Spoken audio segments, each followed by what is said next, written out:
आज हमारी चर्चा उत्तम संयम धर्म पर है। उत्तम संयम धर्म जीवन में बैलेंस बनाना सिखाता है, जीवन को बाह्य की प्रवृत्ति से रोकना सिखाता है। उत्तम संयम धर्म हमारे जीवन में हमें संयमित बनाता है। जो व्यक्ति अपनी बाह्य की प्रवृत्तियों में सीमित हो जाता है, वो अंदर की प्रवृत्तियों में असीमित हो जाता है। कहीं तो तुम्हें बांध बनाना पड़ेगा, कहीं पे तो तुम्हें ब्रेकर बनाना पड़ेगा, कहीं पे तो तुम्हें रोक लगाना पड़ेगी। बाहर की दुनिया में रोक लगते ही अंदर के वैभव की हमारी सारी चाबियां, सारे ताले चाबियों से खुलना प्रारंभ हो जाते हैं। जितना जितना बाहर में जितना संयम होता है, उतना अंदर में हम अपने जीवन के उस आत्मबल को पहचानना प्रारंभ कर देते हैं।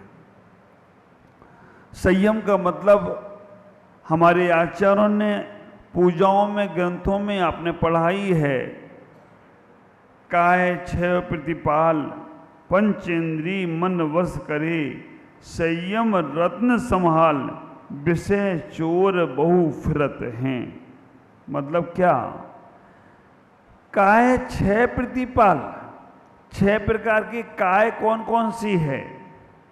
आप विचार करके रखना। छह प्रकार की काय से मतलब यहाँ लिया गया है एक इंद्री, दो इंद्री, तीन इंद्री, चार इंद्री, पंच इंद्री, और ये एक इंद्री, दो इंद्री आदि जो हैं ये छह काय नहीं हैं। पांच स्थावर और एक तिरस, ये छह काय हैं। पृथ्वी, जल, अग्नि, वायु और वनस्पति। और दूसरे नंबर पर दो इंद्रिय से लेकर पंच इंद्रिय तक ये तिरस, छह प्रतिपाल। अगर ये संयम से जुड़ जाएं तो आप विचार करके रखना, संयम का मतलब है इनके प्रति रक्षा का भाव आ जाए, इनके प्रति सुरक्षा का भाव आ जाए। अभी हमारे जीवन में इनके प्रति रक्षा और सुरक्षा का भाव नहीं है, तब तक हमारा संयम का पालन नहीं हो सकता। मुनिराज पूर्ण रूप से त्यागी होते हैं, श्रावक एक देश से त्यागी होता है। पंचेंद्रिय मन वश करे। पंचेंद्रिय हमारी पांचों इंद्रियां, स्पर्श, रसना, घ्राण, चक्षु, कर्ण और मन, इनको भी बस में करें, तब संयम का पालन होगा। ख्याल करो, संयम के पालन करने में हमारा जीवन अगर व्यतीत हो गया तो हमारा जीवन कहां से कहां तक पहुंच जाएगा। अभी हमारे पास पूरी दुनिया का पाप लग रहा है। अगर अभी हमारे पास पूरी दुनिया का पाप लग रहा है, क्योंकि अभी हमारे पास कोई भी संयम नहीं है, और जब तक संयम नहीं है तब तक हमारा पाप सतत चलता रहेगा। संयम का मतलब है नियम लेना, संयम का मतलब है जीवन पर्यंत के नियम लेना, संयम का मतलब है अपने जीवन को बैलेंस में बनाना, संयम का मतलब है बाह्य वस्तुओं का जहां तक हो सके वहां तक उन वस्तुओं का सेवन से बचना। छोटे छोटे नियम, छोटे छोटे संयम हमारे जीवन में एक दिन बहुत बड़े हो जाते हैं। अक्सर आप लोग सुनते होंगे, घुटने के चल चलकर, घुटने के बल चलते चलते बच्चे एक दिन खड़े हो जाते हैं। जो छोटा सा बच्चा है वो घुटने के बल चलते चलते बच्चे एक दिन खड़े हो जाते हैं, और छोटे छोटे नियम एक दिन बहुत बड़े हो जाते हैं। छोटे छोटे नियम एक दिन बहुत बड़े हो जाते हैं। बिना नियम लिए संसार तुम जो जी रहे हो ना, ये जीवन संसार का पता नहीं कब तुम्हारा ढह जाए।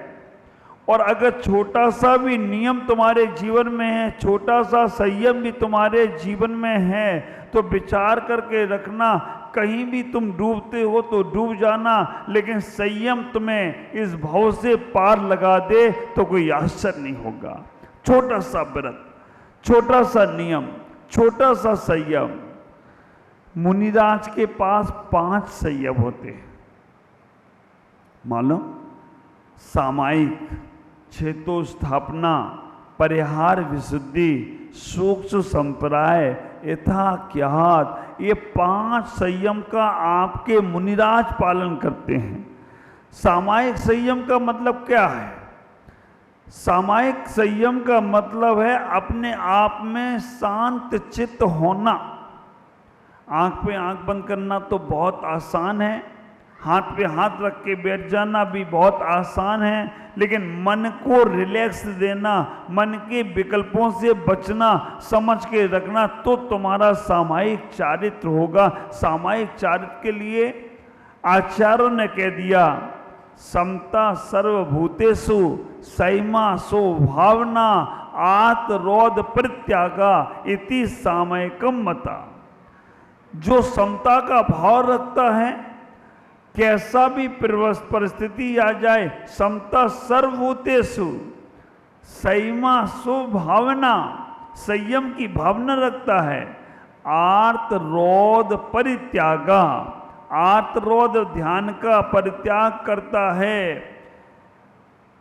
आप विचार करना, आर्तरोध परित्याग का इति सामयिकम मता, वो सामायिक को स्वीकार करता है। ख्याल करो, छोटे छोटे संयम तुम्हारे जीवन में हों, छोटे छोटे व्रत तुम्हारे जीवन में हों। मुझे ऐसे भी लोग यहाँ मालूम हैं, बहुत अच्छे हैं, जो संयम ले रहे हैं, व्रत ले रहे हैं, नियम ले रहे हैं, और बाहर किसी को पता भी नहीं चलने दे रहे। मेरे पास आते, महाराज मेरा आज चमड़े की वस्तु का त्याग, अब मैं कभी भी चमड़ा नहीं पहनूंगा। महाराज मैं सोना चांदी पहनने का त्याग। मैं नाम इसलिए नहीं बताता हूं कि वो पीछे पड़ जाओगे तुम उनके, कि क्यों तुमने ऐसा कर दिया वैसा कर दिया, लेकिन उनने अपनी स्थान बना लिया, उनने अपना स्थान वहां बना लिया। जहां हम जा रहे हैं वहां वो भी जाएंगे, लेकिन धीमे धीमे अंतरंग से त्याग करते जा रहे हैं। बहुत से लोग आकर बोल रहे, महाराज मैं आज ब्रह्मचर्य व्रत संयम लेना चाहता हूं, पति पत्नी के साथ। मैंने कि ब्रह्मचर्य वाले दिन ले लेना।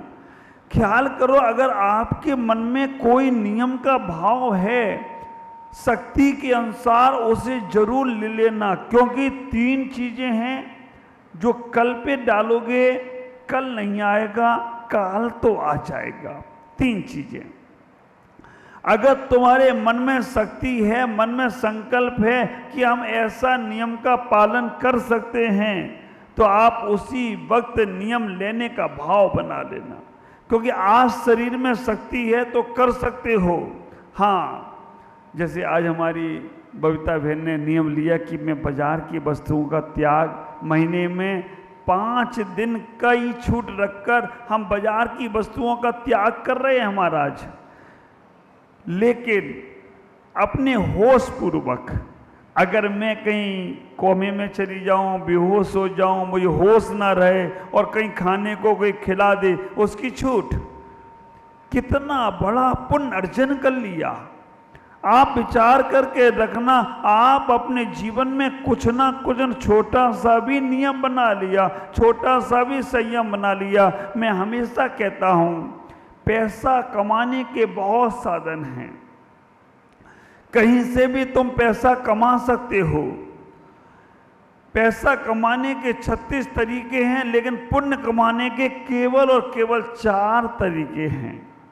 पुण्य कमाने के केवल और केवल 4 तरीके हमारे शिव कोटि महाराज ने भगवती आराधना ग्रंथ में कह दिए।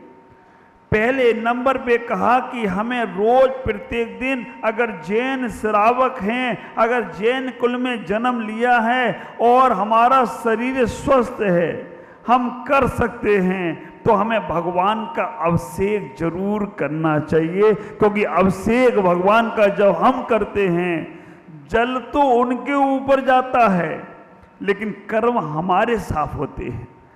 ख्याल करो, कैसे जल तो भगवान के ऊपर जा रहा है, लेकिन कर्म मेरे साफ हो रहे हैं। कैसे होते हैं? पानी कहीं डालते हो और वहां से जमीन साफ हो रही है, लेकिन आंखों में स्वच्छता आ जाती है।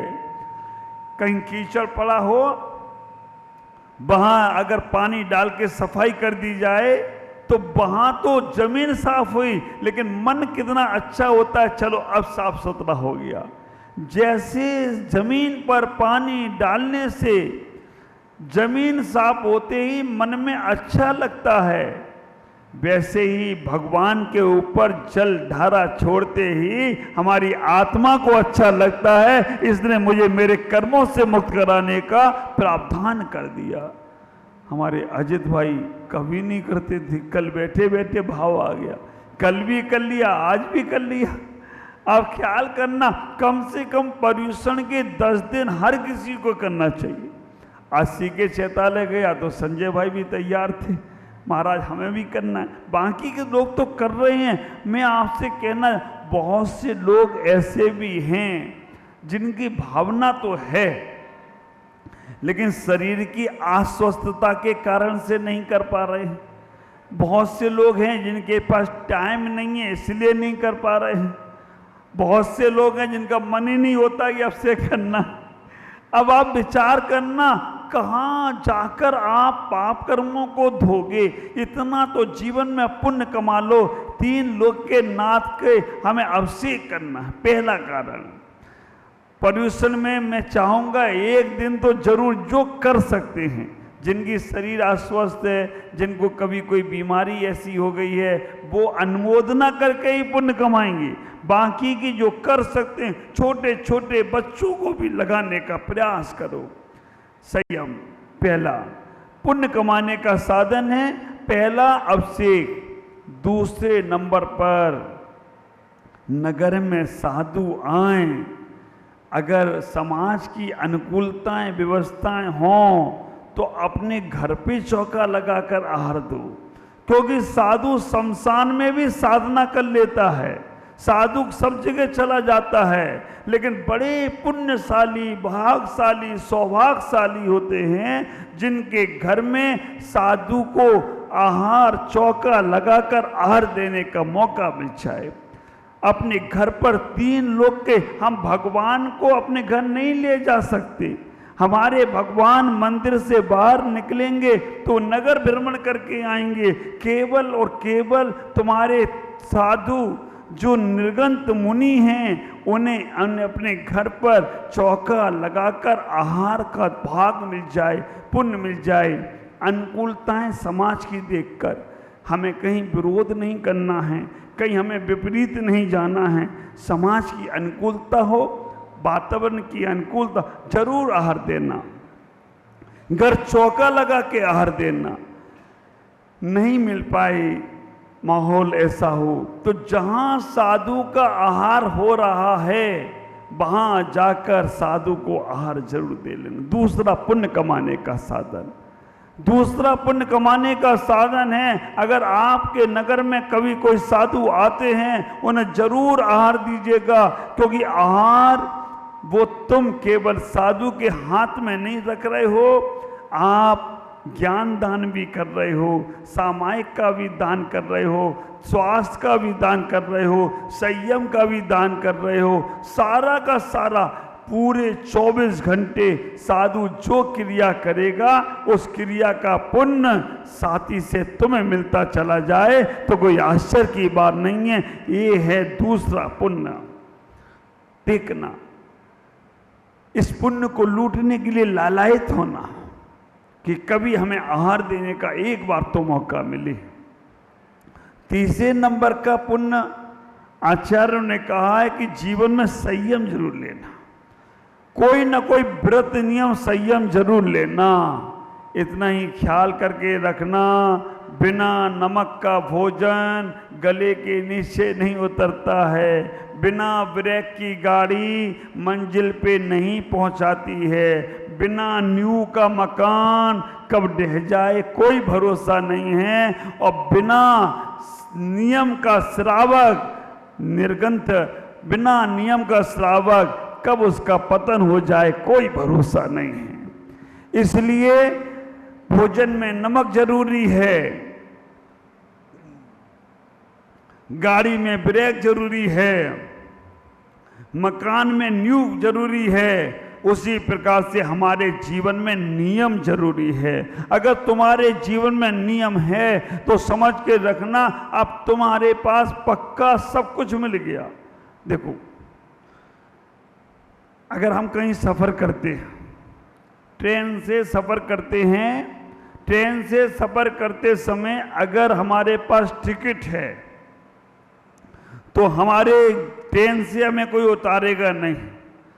टिकट नहीं है, आप विचार करना, ये मोक्ष मार्ग की ट्रेन है, मोक्ष मार्ग का सफर हम करने जा रहे हैं। अगर आपके पास टिकट नहीं है तो आपको उतार दिया जाएगा ट्रेन से, चलती ट्रेन को जहाँ, या बंद करके जेल में डाल दिया जाएगा। हम पहले स्टेशन पे जाते हैं, अगर स्टेशन पे घूम के वापस आना है तो प्लेटफार्म टिकट लेकर जाते हैं, और ट्रेन से कहीं सफ़र करना है तो हम ट्रेन का टिकट खरीदते हैं, और अगर हमें कहीं आराम से जाना है तो वेटिंग में जाते हैं। वेटिंग में जाने के बाद अगर RAC हो गई तो और अच्छी बात है, और सीट कंफर्म हो जाए ना तो बिंदास, कोई टेंशन नहीं, आराम से चले जाते हैं। अब ये मोक्ष मार्ग की जो यात्रा करना है, और ये बात आप अपने मन में रखना, इसी जैन पर्याय से, जैन कुल से, मानवता के शरीर से ही तुम्हें मुक्ति मिल सकती है, और कोई जगह पर तुम्हें जाकर मुक्ति नहीं मिलेगी। तो ख्याल करके रखना, जैसे ही तुम्हारे पास ये जैन कुल मिला, तुम्हें मोक्ष मार्ग के स्टेशन का प्लेटफार्म टिकट मिल गया। अब तुम मोक्ष मार्ग के प्लेटफार्म पर जैन कुल में जन्म लेने के बाद प्लेटफार्म पे तो आ गए। अगर तुमने कोई नियम ले लिया तो समझ लेना अब तुम टिकट ले ली हो। अब तुम्हारा नियम लेते ही मोक्ष मार्ग की गाड़ी में बैठकर जा सकते हो, टिकट ले लिया। और अगर तुमने रिजर्वेशन कराया तो रिजर्वेशन में पहले वेटिंग होती है या RAC होती है? पहले वेटिंग, पहले वेटिंग, फिर RAC, जो भी होता है। आप विचार करके रखना, जैसे ही तुमने टिकट लिया, अगर छोटा सा नियम लिया तो आप गाड़ी में चढ़ सकते हो, और लेकिन जैसे ही तुम्हारी RAC आई या वेटिंग आई तो तुम बैठ सकते हो, लेकिन वो कंफर्म नहीं हुई तो उतार दिया जाएगा, और कंफर्म हो जाए तो फिर आप बिंदास जा सकते हो। जैन कुल में जन्म लेना प्लेटफार्म टिकट लेने के बराबर है। छोटे मोटे नियम लेना तुम्हारे जीवन में टिकट लेने के बराबर है। और घर त्याग करके हम क्षुल्लक जी, हम ब्रह्मचारी जी, क्षुल्लिका माता जी बन जाना, समझ लेना तुम वेटिंग या RAC में आ गए हो, और जैसे तुम मुनि महाराज बन गए तो तुम्हारी सीट कंफर्म हो जाए तो कोई आश्चर्य की बात हो। अब विचार करना, अब आप ये बताओ, प्लेटफार्म तो तुम्हें मिल गया, जैन कुल में जन्म ले लिए। जैन व्यक्ति के जैन कुल में हर किसी का जन्म नहीं होता, हर किसी का अनंत जन्मों का पुण्य, कई जन्मों का पुण्य जब एक साथ संयोजते हो। आप विचार करो, जो रोज चोरी चपाटी कर रहे हैं, रोज गलत काम कर रहे हैं, रोज गलत क्रियाएं कर रहे हैं, उनको हम अपने घर में नहीं घुसने देते। आप विचार करना, जो अच्छे काम कर रहे हैं, अच्छे लोग हैं, परिचय भले ही नहीं है लेकिन थोड़ा परिचय हो जाए तो घर में घुसने देते हैं। तो जैन कुल भी ऐसा ही है, जो लोग गलत कर रहे हैं, गलत प्रवृत्तियां कर रहे हैं, जैन धर्म उन्हें अपने धर्म में घुसने ही नहीं देता। भैया तू मेरे लायक नहीं है, क्योंकि तू गलत कर रहा है और गलत करता रहेगा तो तू दूरी रह। जब गलत काम करने वाले को हम अपने घर में नहीं घुसने देते हैं, तो जैन धर्म भी वही है जो गलत काम करने वाले को जैन धर्म में आने नहीं देता है, पहली बात। और दूसरे नंबर पर, जो अच्छे काम तुमने करे ना, पहले पुण्य के काम करे, व्रत नियम संयम के काम करे, तो उन्होंने कहा ये व्यक्ति जैन लायक होने लायक है, तो तुम्हारा जन्म जैन कुल में हो गया, क्योंकि तुम्हारे अच्छे कर्मों का फल है। आप बताओ, बुरे कर्मों का फल है जैन कुल में जन्म लेना या अच्छे कुल का? अच्छे कुल का है। आप लोगों ने अच्छे काम करे हैं ना, आपने अच्छे काम करे, इसको अपने आप को धन्य भागी समझना। मैंने पूर्व जन्म में अच्छे कर्म किए थे, इसलिए जैन कुल मिल गया। अब हमें क्या करना है? प्लेटफॉर्म पर आकर बैठ गए हैं, तो हमें टिकट लेना है मोक्ष मार्ग का। पता नहीं कब क्या हो जाए, जीवन का कभी कोई भरोसा नहीं है। तो हमें मोक्ष मार्ग का छोटा सा भी नियम ले लो। आप ख्याल करो, ये नियम छोटा सा लिया था पुरुरवा भील ने, भील जिसके पाप का उदय था, जिसे भील पर्याय मिली। भील पर्याय मिलने के बाद, आदिवासी की पर्याय मिलने के बाद भी छोटा सा नियम लिया, मैं कौवे का मांस का सेवन नहीं करूंगा, कौवे के मांस का सेवन नहीं करूंगा। और वो नियम कैसे ले लिया? सागर सेन मुनिराज जंगल में साधना कर रहे हैं, वो पुरुरवा भील अपनी पत्नी कालोका के साथ शिकार खेलने को गया। शिकार खेलने को गया, और जैसे ही वो देखा कि ये वृक्षों के पीछे, ये झाड़ियों के पीछे कोई है, उन्होंने वहां से तीर कमान उठाया, और जैसे ही तीर साधने वाला था, कालका पत्नी ने कह दिया, एक बार स्वामी देख तो लें पीछे कौन है। उन्होंने कहा देखना क्या, देखने जाएंगे तो भाग जाएगा। उन्होंने कहा मुझे कोई देव पुरुष लग रहा है, मुझे कोई सिद्ध पुरुष लग रहा है। उन्होंने कहा चलो तुम्हारे देख कहने से देखने चलता हूं। और देखने के लिए गया तो मुनिराज साधनारत थे। उस पुरुरवा भील ने कहा पत्नी से कि तुमने आज मुझे बहुत बड़े पाप से बचा लिया, अगर तुम नहीं बोलती तो ये तीर छूट जाता, तो इनको क्या होता आज पता नहीं। बैठे रहे हाथ जोड़कर, भगवान कभी उपदेश दे दो मुझे, कभी कोई आदेश दे दे भगवान, कभी कोई आज्ञा दे दे, एक हमारे पर दृष्टि ये पड़ जाए। थोड़ी देर बाद जब मुनिराज की साधना पूर्ण हुई, उन्होंने आशीर्वाद दिया कल्याण हो। उन्होंने कहा कल्याण कैसे होगा? आप विचार करना, मुनिराज ने कहा कि तुम आदिवासी हो, जंगलों में रहते हो, मांसाहार छोड़ दो। कितनी करुणा होती है महाराज की। आप विचार करना, सत्य घटना है। आप विचार करेंगे कि कहा कि मांस खाना छोड़ दो। उस पुरुरवा भील ने कहा भगवान मुझसे नहीं हो सकता, मैं नहीं छोड़ सकता, क्योंकि मेरे पास ना कोई खेती है, ना बाड़ी है, ना कोई व्यापार है, ना बिजनेस है। हमारे पास खाने पीने को कुछ भी नहीं है। हम पशुओं को मारते हैं, उन्हीं का जो सेवन करते हैं, उन्हीं से हमारा जीवन यापन होता है। अगर मैंने मांस खाना छोड़ दिया तो मैं तो भूखों मर जाऊंगा। मुनिराज ने कहा ठीक है। कितनी दूरदृष्टि होती है। मुनिराज ने कहा ठीक है, तो तुम सभी जीवों को मार के खाते हो? उसने कहा जो मिल जाता है उसे ही खा लेता हूं। मुनिराज ने कहा याद करो, कभी किसी जीव को तुमने मार के ना खाया हो, उसका त्याग कर दो। उसने कहा कौवा बड़ा खतरनाक है, कौवा काला है और वो बहुत खतरनाक है। आप शकुन भी मानते हैं कभी कभी कोई लोग कौवे को, तो उन्होंने कहा कौवे का मांस में छोड़ देता हूं, कौवे का मांस नहीं खाऊंगा। मुनिराज ने कहा बस अब ये काम का व्यक्ति है। आप विचार करके रखना। अभी एक नियम नाटक देखा था, नियम का फल, गधे का दर्शन करने का ही नियम लिया। कहाँ गया वो राजेश? उसने नियम लिया गधे का दर्शन करेंगे, और गधे के दर्शन में उसे खजाना मिल गया। नियम लिया, कोई भी नियम ले लो आप ख्याल करना।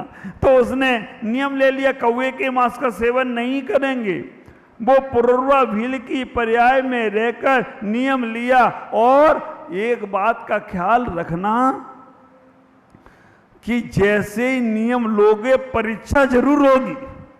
बहुत से लोग बोलते हैं महाराज आप ही लोगों को अंतराय आते हैं, हम लोगों को अंतराय क्यों नहीं आते हैं? हाँ, अंतराय आके तुम्हें करेंगे क्या?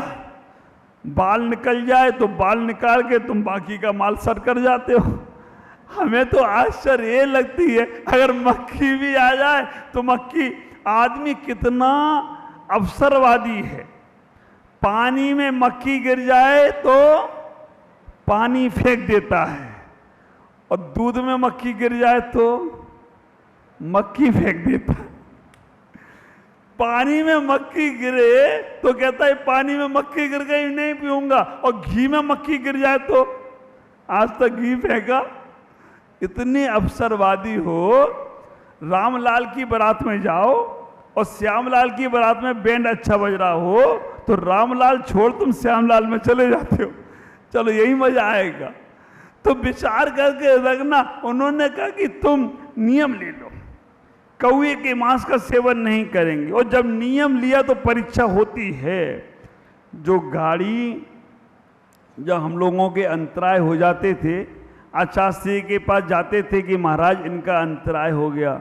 आचार्य बहुत प्यारी बात बोलते, मेरे गुरुदेव पुष्पदन सागर जी कहते थे, जो गाड़ी सड़क पे चलेगी उसी का एक्सीडेंट होगा, गैरेज में गाड़ी खड़ी रही उसका एक्सीडेंट थोड़ी होता है।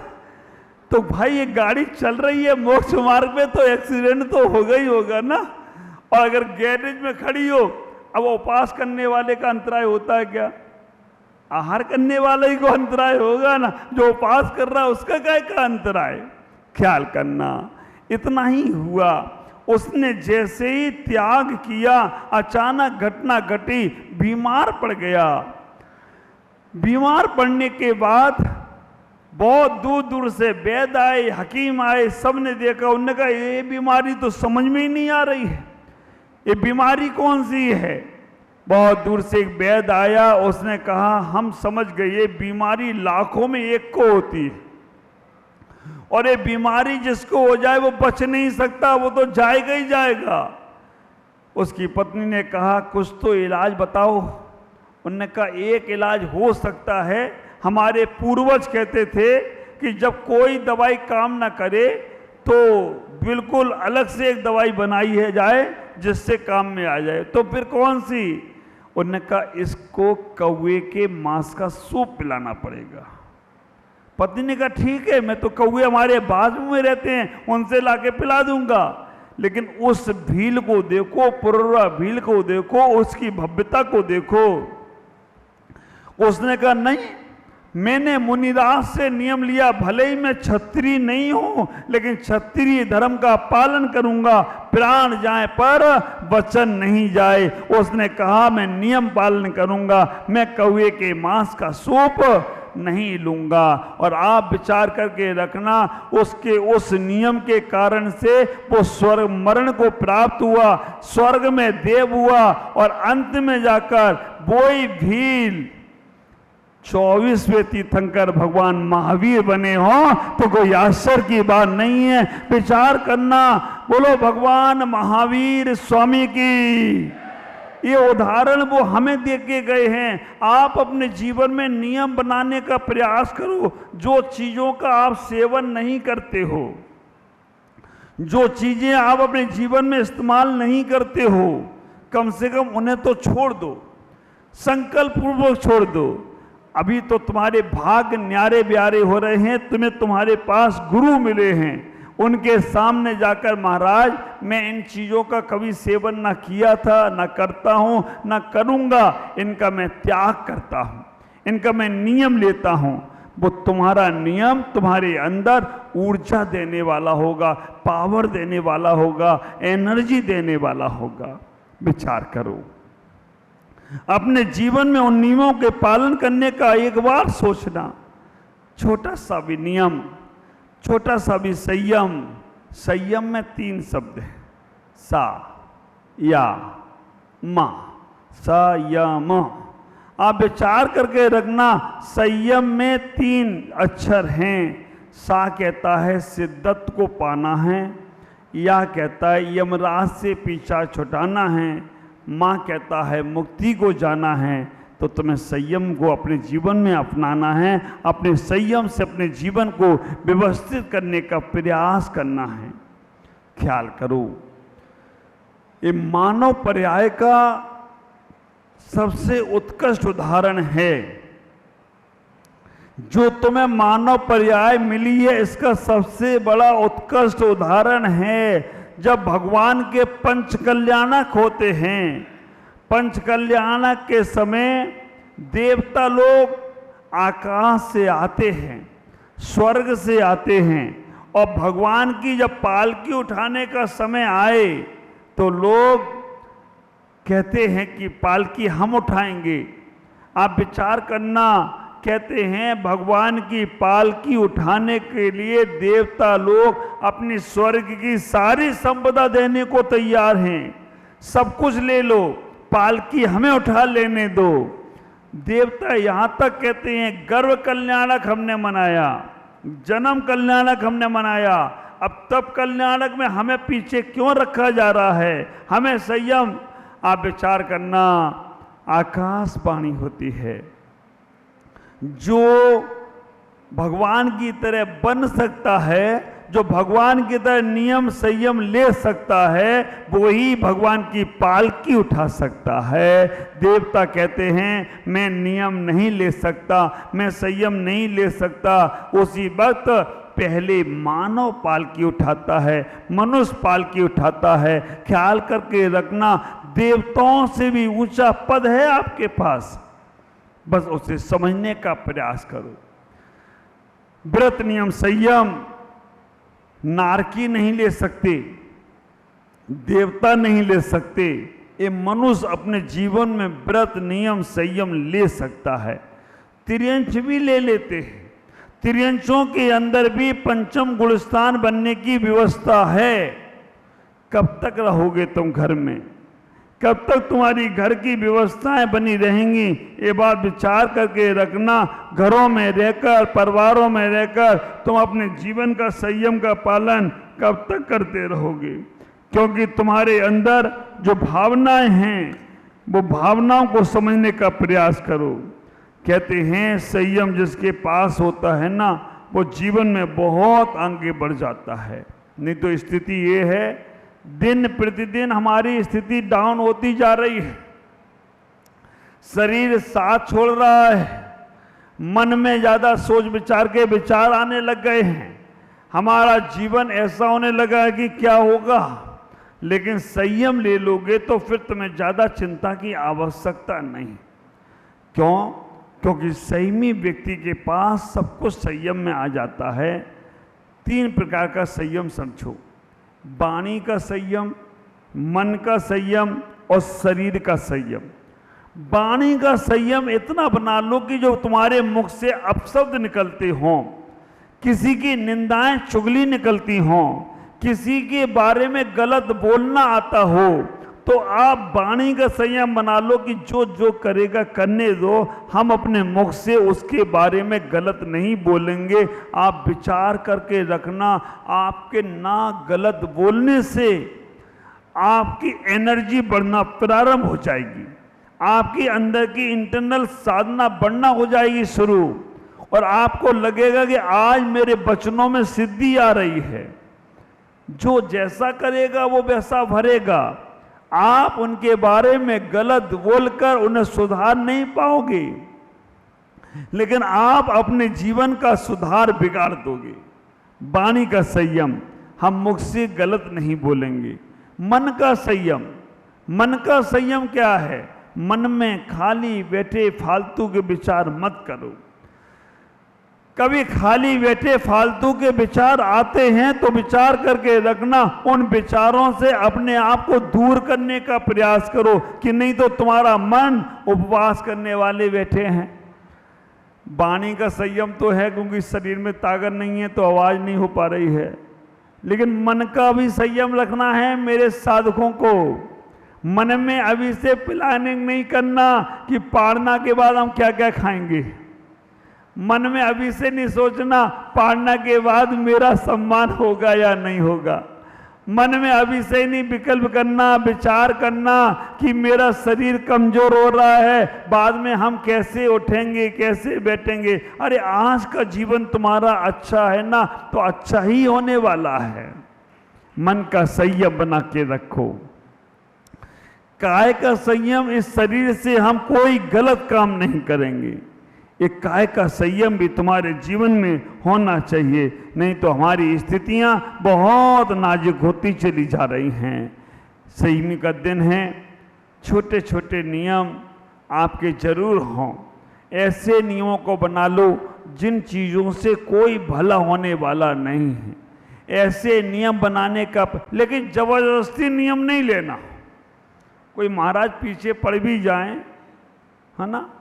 वैसे मैं बताऊं, मैं भी नियम से बहुत घबराता था, क्योंकि महाराज लोगों के पास कोई काम दाम तो है नहीं, दिन भर खाली। जो आया चल बेटा नियम ले, चल बेटा नियम ले, और नहीं आए, आहार में आए तो आहार में नियम, और तो और रात में आए तो रात को नियम। लेकिन वो नियम से आदमी घबरा जाता है। आज अगर यहाँ इतने लोग आहार दे रहे हैं, इतने लोग साधु की सेवा में लगे हैं, तो क्यों? क्योंकि महाराज बिल्कुल सीधे साधे हैं, कोई नियम धियम देते नहीं हैं, तो चलो आहार देकर आ जाएं। लेकिन उद्देश्य, मैं छोटा मोटा काम नहीं करता हूँ। हाँ, छोटे मोटे नियम पकड़ा दो, फिर बाद में तुम लगे रहो अपने उन नियमों में ही वैसे कैसे। मैं तुम्हारे ऊपर वो संस्कार देना चाहता हूं कि आज तुम जैन कुल में आकर एक गौरव मानो कि हमने भी कभी साधु को आहार दिया है, हम भी जैन हैं, हम भी जैन कुल को निभा सकते हैं, समझा सकते हैं। आज तुम्हारे भाव बन गए आहार देने के, ये बहुत बड़ा नियम हो गया। और आज आहार दोगे तो कल वो संस्कार पड़ेंगे। जब तुम दीक्षा लेकर आहार लेने लग जाओ तो कोई आश्चर्य की बात। हमारे ग्रंथों में आचार्यों ने कहा है, जो लोग भगवान का अभिषेक करते हैं उनका पांडुक शिला पर अभिषेक होता है। जो लोग साधु के साथ पद विहार करते हैं उनका कभी भटकाव नहीं होता है। जो साधुओं को आहार देते हैं उनके घरों में अनाज के भंडार कभी कम नहीं होते हैं। और वो लोग भी आज नहीं तो कल वैसे ही पुण्य को अर्जन कर कर अपने जीवन को संभालते हैं। विचार करना, इतना ही सोचना, जबरदस्ती का नियम नहीं लेना। एक बार एक व्यक्ति को जबरदस्ती का नियम दे दिया गया, आलू नहीं खाना। चाचा चौधरी को नियम दे दिया, आलू नहीं खाना। ठीक है, अब उसमें नियम में भी सौदेबाजी होती है। महाराज ने कहा 1 साल, उसने कहा महाराज नहीं ज़्यादा होगा। 6 महीने, नहीं महाराज। उन्होंने कहा 1 महीने, उन्होंने कहा महाराज चलो। मना मन मार के तो नियम ले लिया। अब नियम लिया और शादी का सारगा आ गया। अब शादी में बार बार बोला गया आलू आलू आलू। अब वो क्या, मेरा तो नियम है। 1 दिन हो गया, 2 दिन हो गया, अब क्या किया जाए? उसने कहा आलू का तो त्याग किया है, आलू के रस का त्याग थोड़ी किया मैंने, आलू के रस का त्याग थोड़ी किया है। अब वो जब आलू की सब्जी आती थी तो वो कहता भैया आलू नहीं देना, हमें रस रस दे दो, रस रस। और जब रस रस दिया जाने लगा तो छोटे छोटे टुकड़े भी आए। उसने कहा तुम दे थोड़ी रहे, ये तो अपने आप आ रहे हैं, आने दो, सब चलेगा। आप ख्याल करके रखना। जब अभी एक व्यक्ति को नमक का त्याग दे दिया, ऊपर से नमक नहीं लेना, भोजन में जो नमक पड़ा हो वो ही नमक लेना, ऊपर से नमक नहीं लेना। अब उसको आदत में थी कि नमक ऊपर से जरूर डलाए तो ही भोजन जाए। मालूम उसने तरीका क्या निकाला? उसने पहले थाली में, कटोरी में नमक रखवाया, फिर कहा ऊपर से सब्जी डालो। ऊपर से नमक नहीं लेना, पहले नमक रखा, फिर ऊपर से सब्जी डलवा दी, हो गया काम। उसने कहा ठीक है महाराज, आपके नियम का पालन कर लिया, ऊपर से नमक हो। अब एक बार नियम दिया कि कल कोई भी दर्पण देख के नहीं आएगा, दर्पण देख के नहीं आएगा। तो हमने कहा मालूम पड़ेगी ना, बिना दर्पण के कैसे रहते। महाराज लोग जीवन पर्यंत के लिए दर्पण छोड़ दिए, तुम्हें एक ही दिन दर्पण में चेहरा नहीं देखना। ठीक है, सारे लोगों के चेहरे बाल आड़े टेढ़े जैसे तैसे थे, एक व्यक्ति बिल्कुल सजा धजा। उससे पूछा क्यों भैया? उसने कहा महाराज आपने कहा था दर्पण नहीं देखना, मैं तो थाली में ही देख के अपने बाल सेट कर लिए। जबरदस्ती के नियम होते हैं। शेष चर्चा शाम को करूंगा। 40 मिनट हो गए हैं, आप तो ऐसे बैठे हो कि महाराज बोलते रहो बोलते रहो बोलते रहो। उपवास वालों के भी पाठ नहीं होने हैं और भी सब है, तो शेष चर्चा शाम को करूंगा। आज आपसे इतना ही कहूँगा, संयम का भाव बनाना, व्रत नियम का भाव बनाना, बिना उसके जीवन, हाँ सामूहिक ना ले पाओ, अकेले अकेले लेना, और अपने जीवन को समझना, जितनी शक्ति हो उतना पालन करें, तभी तुम्हारा जीवन सार्थक होगा। ओम नमः जय गुरुदेव।